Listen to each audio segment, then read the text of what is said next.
So, IT project management and governance. So, communication in project management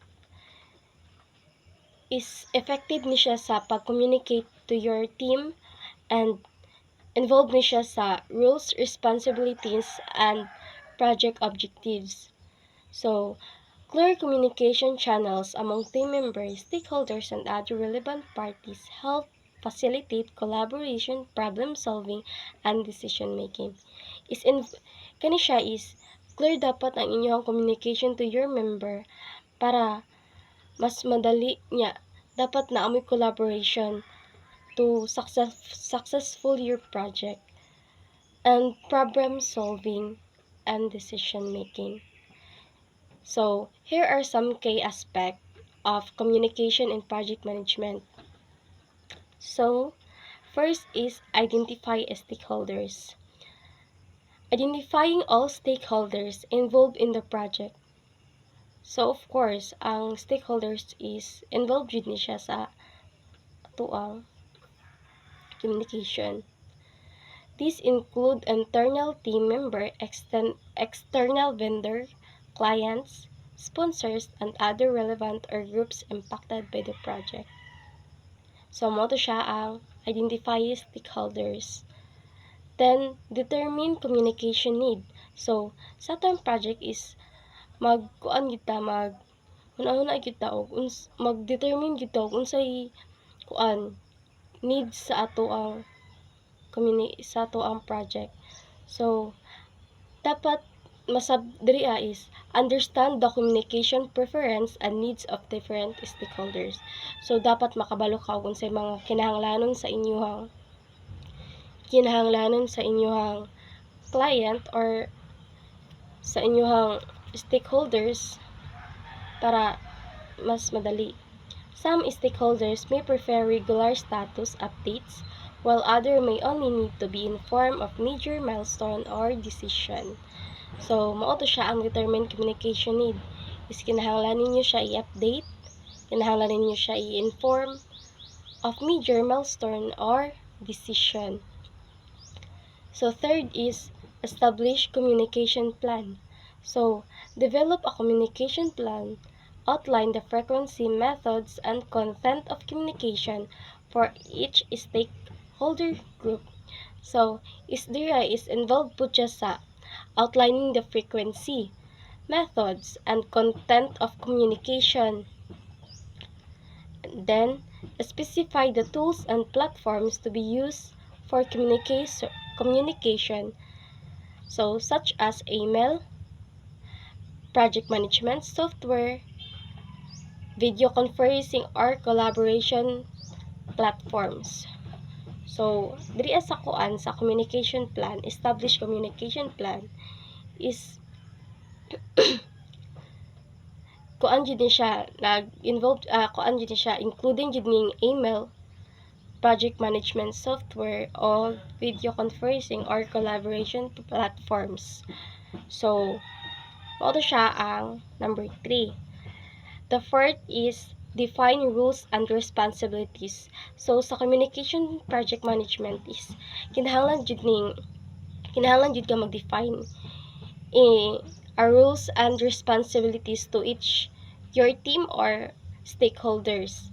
So, clearly define the rules and responsibilities of each team member regarding communication, designate communication needs or focal points for different areas of the project.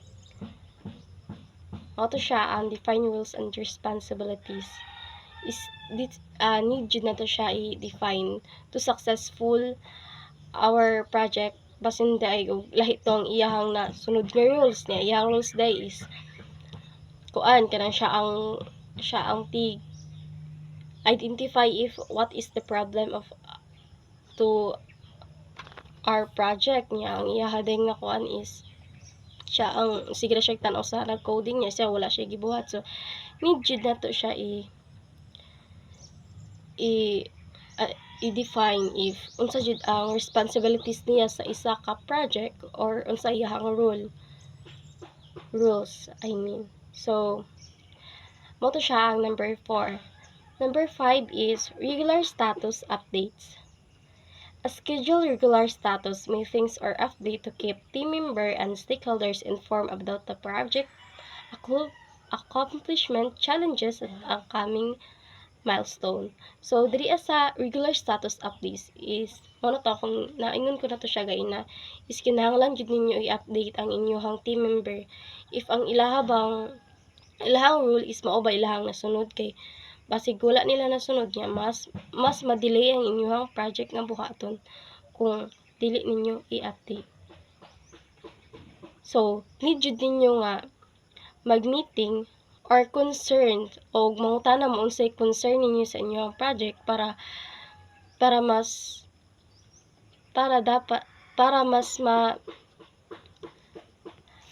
madali o para mas masabtan nimo is need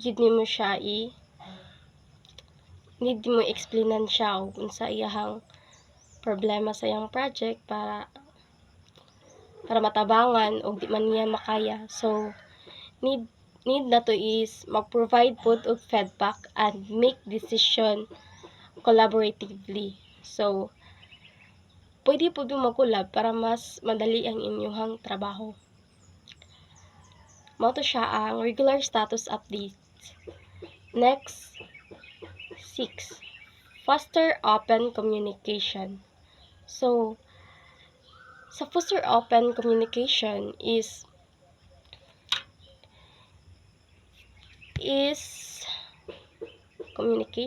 encourage an environment of open communication where team members feel comfortable sharing ideas, concern, and feedback.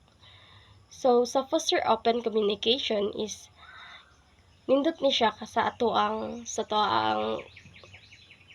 team or sa ato ang members, sa ato ang mga plan, nindot ni siya sa kay open communication or open communication with team member to feel comfortable sharing ideas. So, mag-sharing mo sa inyong ideas kung sa inyong nasabtan.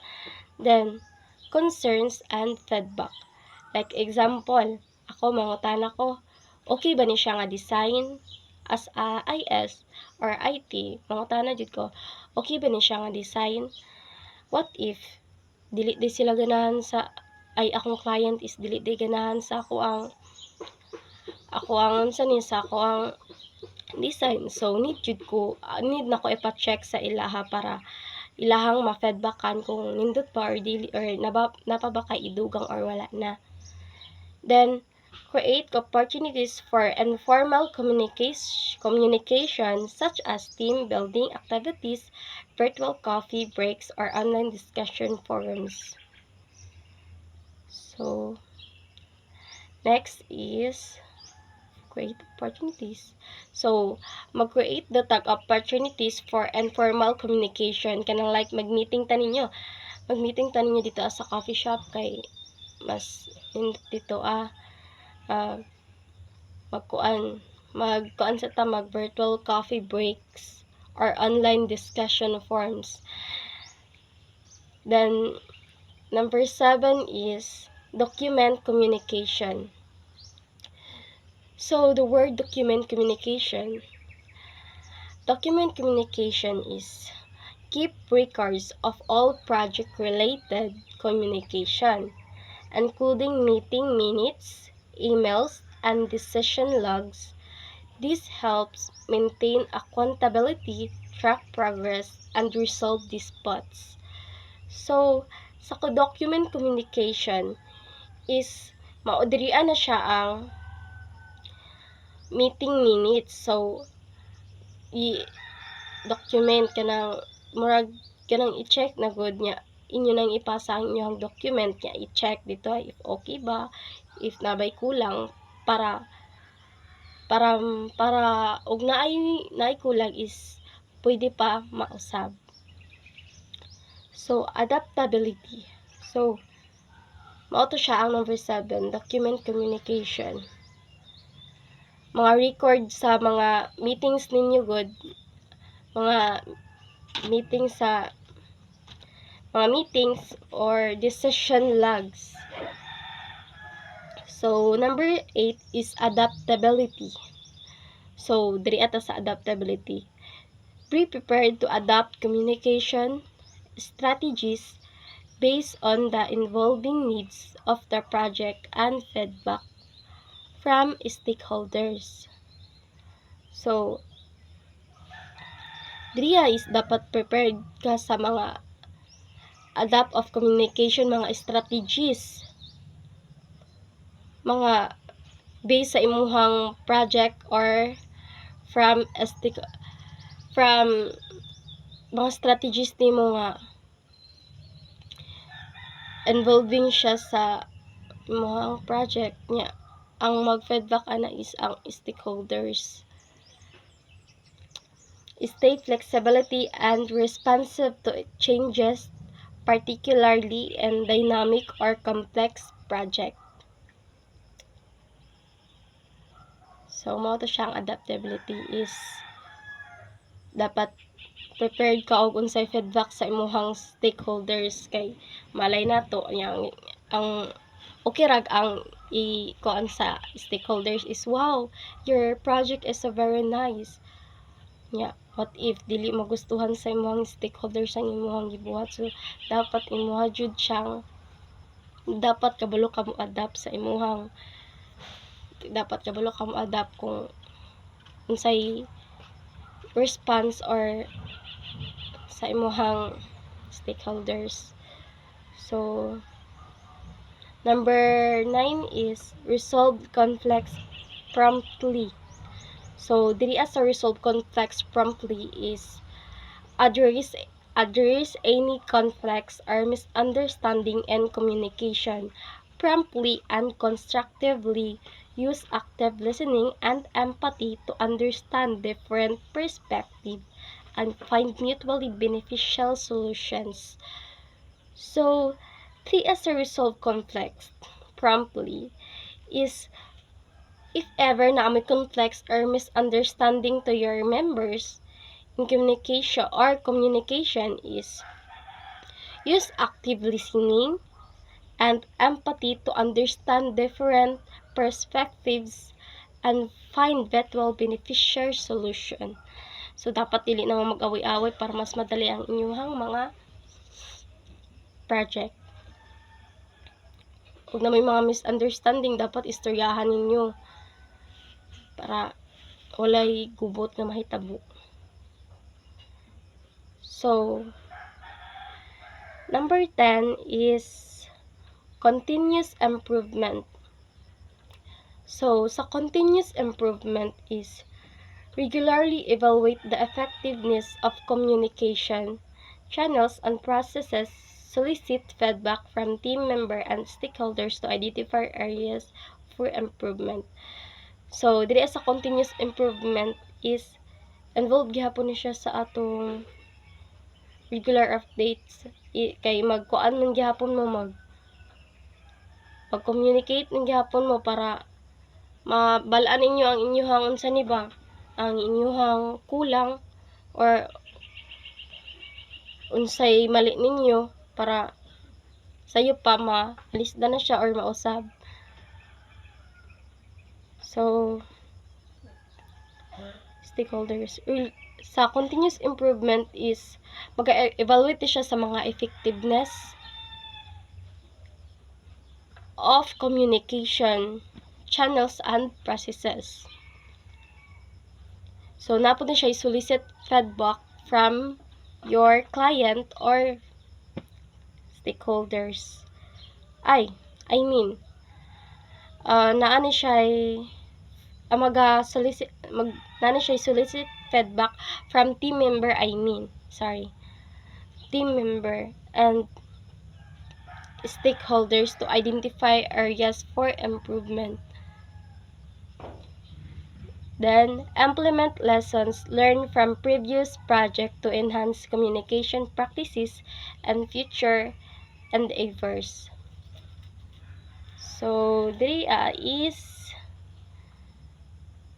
mag-implement og mga lesson learned from previous project, like example sa last previous project ninyo is naamoy kulang or naamoy na mali nga design, so dapat inyo siyang improve. So mao ni siya ang continuous improvement.